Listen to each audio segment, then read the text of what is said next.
For the first time in about a year, I was watching this race from the sidelines, and that is because I'd flown in from the US about 12 hours before. At one point I was considering doing this, but I'm very glad I didn't because it was absolutely piecing down with rain in the morning, and not even a little part of me wished that I was out on that course. However, back to the star of the show, this was a world qualifying event and also world championships for the Olympic distance, and Tom has won this in his age group the last couple of years, or maybe just last year, but he's always done really, really well at this distance, so I was excited to see what he could do today. Not that he ever doesn't do well. He's literally like a freak athletic guy. But anyways, I was very excited to watch and not be racing today, and the rain had died down, so it was great conditions. There he is off in the swim.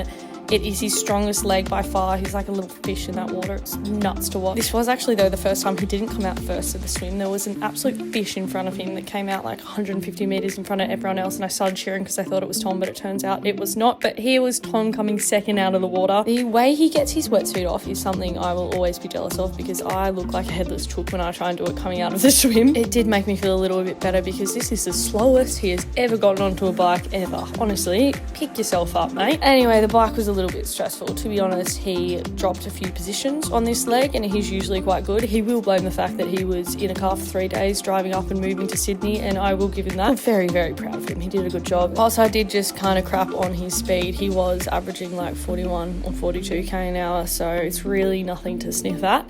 And he was off the bike and onto the run. Last couple of months, he has been absolutely slaying the running. He has improved so much, which is just wild to see, because he was already like a god. He's going to be so shocked when you listen to this, because I never compliment him that much. But no, his run leg was really, really strong. He picked up quite a few places on this, which was so good to see. I was a little bit concerned he'd blow up because he was running very, very fast, 3:30s, and he'd struggled on the ride, but all my worries were gone when his little cousin came to support. Tom was no longer the centre of attention, so I was just hanging out with Indy, and I actually even missed Tom crossing the line, so really sorry about that, but I did get him here afterwards, absolutely dying. He came away with second at World Champs, which was so cool to see. He absolutely smashed the day after a very hard bike leg, so very proud. There we are.